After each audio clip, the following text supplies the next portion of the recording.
Cette recette est incroyable, ça sent bon, hein, ça a une odeur. C'est fini la haine entre nous.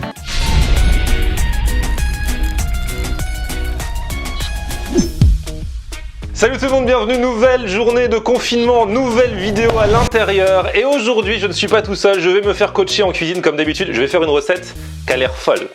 Et je vous présente, alors c'est très particulier, je vous présente Claudia. Comment tu vas? Ça va et toi? Très bien. Claudia, elle a un compte Instagram notamment qui s'appelle No Diet Club. Tu organises aussi des food tours dans Paris, on en parlera tout à l'heure. Et alors, Claudia, on s'est rencontrés d'une façon un petit peu particulière. C'est moi qui explique ou c'est toi? Bah, je donne ma version, après tu donnes ta version si tu veux. À la base, je te connaissais pas et j'ai reçu plusieurs messages de plusieurs personnes qui me disent « Ouais, regarde cette fille sur Instagram, elle se fout de ta gueule, patati patata. » Alors moi, je fais « Ah bon, bah bon, faut savoir, j'en ai rien à faire qu'on se foute de ma gueule. » Mais je me dis « Je vais aller voir. » Tu vois? Le gars est rodé. Ah c'est bon, t'es sur YouTube, t'as l'habitude qu'on se foute de ta gueule, ça va. Mais là, comme il y en a plusieurs qui m'ont envoyé des trucs, je me suis dit quand même, c'est bizarre. C'est parce qu'elle est suivie, quoi. Donc voilà, je vais voir. Je vois notamment une story où, en fait, t'avais fait que des screenshots de ma tête en train de, avec mon sourire ravageur. Je suis oh bon, c'est ça. Et puis il y en a qui me disent non, mais attends, t'as pas vu des fois dans des stories, elle a dit des trucs sur toi, vraiment. J'aimerais pas être à ta place, patati patata. Donc je regarde et je la trouve marrante quand même. Eh mais les gens, c'est trop des forceurs. Je me dis, non mais elle est marrante, je cerne, je trace immédiatement ton profil psychologique et je me dis, en fait c'est une petite rigolote, un côté un petit peu déglingo, qui sous sa carapace a sûrement un grand cœur. Sous sa carapace. Donc voilà ce que je me suis dit. Donc je me suis dit, je vais lui envoyer un petit message, voilà, pour montrer quand même que j'ai vu, tu vois. Et je lui envoie un message, et j'ai envoyé le message, il faisait 3 mots, tu vois. Et là, juste avec les mots, vous savez, moi je sais trouver les mots avec les femmes, elle est tombée red love de moi direct. Direct, elle a dit non. Voilà. Alors maintenant ta version.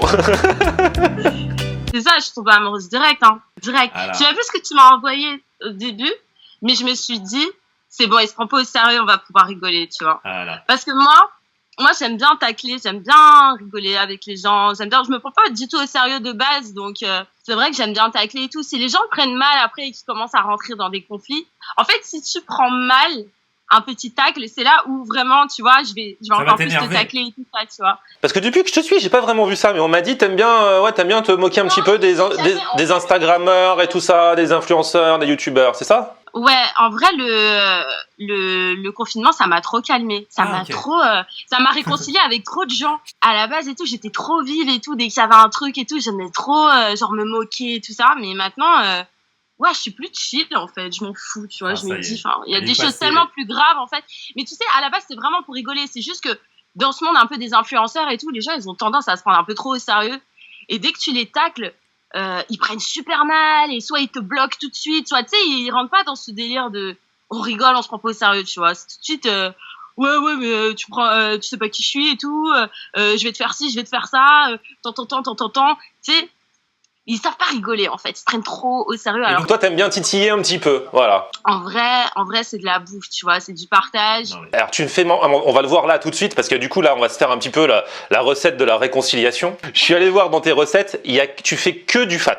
Il n'y a pas une recette détox, régime, ça n'existe pas. Toi c'est que du fromage, de la crème, que des trucs comme ça. J'avoue, ouais, après... Hier soir, j'ai posté en story des petits rouleaux de printemps végé, tu sais, parce que j'avais envie d'un truc frais. En vrai, je mange de la salade. Et pour te dire un truc, ce que j'aime le moins dans la salade, c'est la salade. Donc je me fais des salades de pâtes, des salades de riz, mais il n'y a jamais de salade dans mes salades. Ah ouais, dans tes salades, c'est des pâtes. C'est ça. Bon, alors aujourd'hui, attention, puisqu'on parle de pâtes, la recette de la réconciliation, attention, j'ai choisi dans un premier temps, peut-être que je vais en faire 2, mais là on est très bavard, c'est vrai. J'ai noté que je voulais à tout prix faire, et j'ai fait les courses en fonction, les gnocchis. Oh, il est chaud. Au gorgonzola et au chorizo. Ça n'a pas l'air compliqué en plus, surtout qu'au début je pensais qu'il fallait que tu voulais qu'on fasse les gnocchis nous-mêmes, t'as dit non, on peut les acheter, donc c'est bon, j'ai acheté. Bah, en fait, moi, je les avais déjà prêts, tu vois. Donc, je me suis dit, je vais pas faire des gnocchis, sinon ceux-là, je vais les jeter à la poubelle, c'est dommage.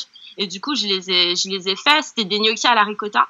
Tu peux utiliser n'importe quel gnocchi. Mais le mieux, j'avoue, c'est de les faire soi-même. Il y a beaucoup de gens qui ont refait la recette et qui ont refait les gnocchis eux-mêmes. Et du coup, j'étais un peu en mode, putain, ils m'ont niqué, quoi. Ah ouais, moi j'étais persuadé que t'allais vouloir que je les fasse moi-même. Donc du coup, j'ai fait la facilité comme toi. On passe en cuisine et on s'y met. C'est parti, je mets mon tablier, t'y pars.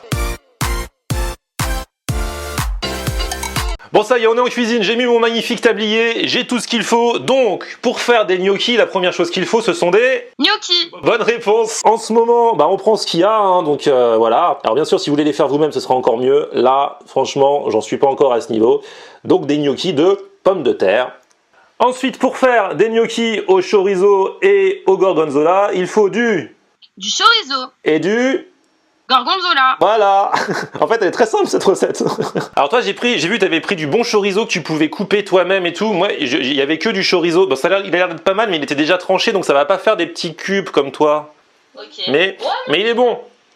Il est bon, mais ça va pas faire exactement comme toi. Est-ce que toi aussi, tu manges la moitié des ingrédients quand tu fais la recette? Moi, je mange tout et après, j'ai plus faim quand c'est fini. Il faut de la crème épaisse, c'est ça? De la crème épaisse, ouais. Après, si t'as de la liquide, faudra laisser réduire plus longtemps, mais... J'ai acheté exprès de l'épaisse et une poêle. Du coup, ça se fait dans la poêle, hein? Ouais, tout se fait à la poêle. Bon, il te faut une casserole pour les gnocchis. Ah oui, il faut faire cuire les gnocchis. Donc je commence par quoi? Par faire cuire les... Faut faire cuire les gnocchis après? Par faire chauffer l'eau pour les gnocchis. C'est ce qui prend un peu plus de temps. Les gnocchis, tu les mets pas. Tu laisses l'eau bouillir un petit truc. La sauce, c'est 2 secondes. Là, tu chauffes ta poêle et tu mets ton chorizo dans la poêle. Sans gras. Sans matière grasse. Ok, la poêle est là. C'est vrai que le chorizo, c'est un truc, c'est super gras, donc il n'y a pas besoin de matière grasse. Allez hop, c'est parti. Hop, donc j'en ai fait des petits morceaux, des petites tranches. C'est vrai que si on peut faire des petits cubes, là, c'est mieux. Et dans les paquets de gnocchis, c'est l'arnaque, parce qu'il n'y en a pas beaucoup. Je trouve ils disent pour 2. Moi, je trouve c'est pour 1. Hein. T'es pas d'accord? Ouf, t'as vu les portions des gnocchis? C'est vraiment de la carotte. Le pire, c'est quand ils te font les gnocchis fourrés au fromage. Le sachet, c'est même pas pour une personne. Franchement, t'as envie, il t'en faut 2 sachets pour bien manger. Ouais, c'est des portions de fragiles. C'est des portions de fragiles. Fais-le bien revenir. Fais-le bien revenir quand il change de couleur, que tu vois qu'il est bien caramélisé. Tu vois, c'est comme le bacon un peu. Ouais, j'aime bien comment tu dis bacon. Reggaeton. Bon, et ensuite, je balance ma crème. Oui. Ok, balance ta crème. Donc je mélange tout là. Ouais, tu mélanges doucement. Tu mets à feu pas trop fort.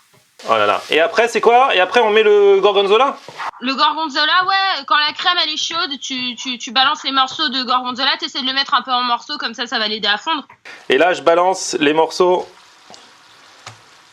de gorgonzola. Et genre, je les miette un peu là-dedans, à l'intérieur? Il va fondre de toute façon. Ouais. T'inquiète, même pas. Merci de me rassurer. J'ai besoin qu'on soit rassurant avec moi quand je cuisine. Il faut que je sois toujours présent? Faut que je remue sans cesse? Franchement, ouais, sinon ça va accrocher. Après, on va mettre les gnocchis à la dernière minute. Laisse encore bien mijoter la sauce. Comme ça va un peu s'évaporer, et elle va encore plus prendre le goût du chorizo. Bon, alors maintenant, c'est le moment de mettre les gnocchis dans l'eau bouillante. Bon, c'est bon pour les gnocchis. Donc là, j'ai enlevé l'eau et maintenant, je mets les gnocchis dans la sauce qui frémit encore, c'est ça? Et là, du coup, on remue, Ouais, tu remues juste histoire de bien recouvrir tes gnocchis. Et fais-moi voir ce que ça fait une fois que... Fais-moi voir un petit peu la gueule du truc. Cette recette est incroyable. Ça sent bon, hein, ça a une odeur. Oh là là. Voilà, c'est bien imprégné. Attention, je vais montrer à ma coach.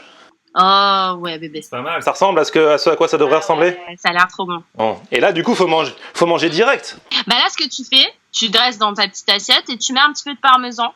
Bon, bah du coup, hein, voilà. Imagine t'aimes pas. Bah je vais forcément aimer, il y a que des bons trucs dedans et c'est moi qui l'ai fait. Et le chorizo... Me blesse pas, s'il te plaît. Je rigole même pas. Ah. C'est savoureux de ouf. Il n'y a même pas besoin de rajouter un assaisonnement de malade, t'as raison, parce que le chorizo, le gorgonzola, c'est des produits assez forts déjà, et avec le parmesan qui a fondu là, regarde la bouchée parfaite, j'ai tout là. Eh mais le gorgonzola et le chorizo, t'as raison, ça se marie à merveille. C'est le combo de la vie. Je ne rigole pas, mais je suis encore plus content parce que c'est moi qui l'ai fait. C'est un truc de ouf. C'est trop bon. J'avais déjà mon coquilletto, le risotto de coquillettes là où je faisais chorizo parmesan, d'ailleurs déjà chorizo à l'époque, parce que le chorizo c'est la vie. Mais ça, c'est très très bon aussi, hein. Avec les gnocchis. T'as vu? En plus, c'est facile. C'est facile, puis ça change un peu, tu vois. On mange pas souvent du gorgonzola chaud, en sauce, tu vois. Et en vrai, c'est bon. C'est une idée de ouf. Je vous le dis, les gars. Regardez-moi ça. La bouchée parfaite en direct. Ouais, attention. Oh. Ouais, c'est bon. J'ai mis quasiment tout le morceau de gorgonzola que j'avais acheté. quasiment tout le pot de crème. Donc effectivement, voilà, c'est un peu fat. Pourtant, quand tu regardes comme ça, t'as l'impression que c'est un petit plat inoffensif. Hein. C'est ça, mais en vrai, c'est une tuerie. Trop bon. Et franchement, c'est à essayer, tout le monde peut le faire. Parce que ça tue, comme quoi, une ex-hateuse, un petit troll, peut vous donner de très bonnes recettes. Tu peux te foutre de ma gueule autant que tu veux après m'avoir fait manger un plat comme ça. Mais quel boucher! J'ai mis 5 gnocchis en même temps. On en reparlera après le confinement, mais toi, Claudia, t'organises, No Diet Club, c'est aussi des food tours que tu organises, où vous organisez des petites sorties un petit peu comme des sorties touristiques, sauf qu'on va pas visiter des musées, on va faire des dégustations dans des restos. Donc tu fais ça à Paris, tu fais ça à Amsterdam, à Londres et tout ça. Donc là, forcément, c'est en stand-by. Mais on en reparle. Franchement, j'irai tester dès qu'on pourra à nouveau sortir. C'est avec plaisir que je ferai un petit food tour avec toi. Ah, tu veux, mon gars. C'est fini la haine entre nous. Alors, allez suivre No Diet Club, voilà. Vous allez kiffer son univers ou pas. Parce que franchement, c'est quelqu'un, soit vous allez l'adorer, soit vous allez la détester. Mais on ne peut pas plaire à tout le monde. Je suis prête à recevoir la haine, c'est ça. Non, mais en vrai, c'est que du love. C'est que du gras et du love. Exactement. Du coup, on se retrouve très vite avec une nouvelle vidéo confinée. Et un petit pouce vers le haut si vous avez kiffé la vidéo. Allez vous abonner à No Diet Club sur Instagram. Et puis on se retrouve comme d'hab sur mon Facebook, c'est... Florian en air. Et Twitter, Snapchat, Instagram, c'est... Florian en air. Génial, elle est géniale cette hateuse. Tiens, je me reprends une bouchée pour la peine. Oh là là là là. C'est bon. C'est trop bon mais ça se mange vite. Hein. Bon appétit. Alors, tu dis quoi, Florian?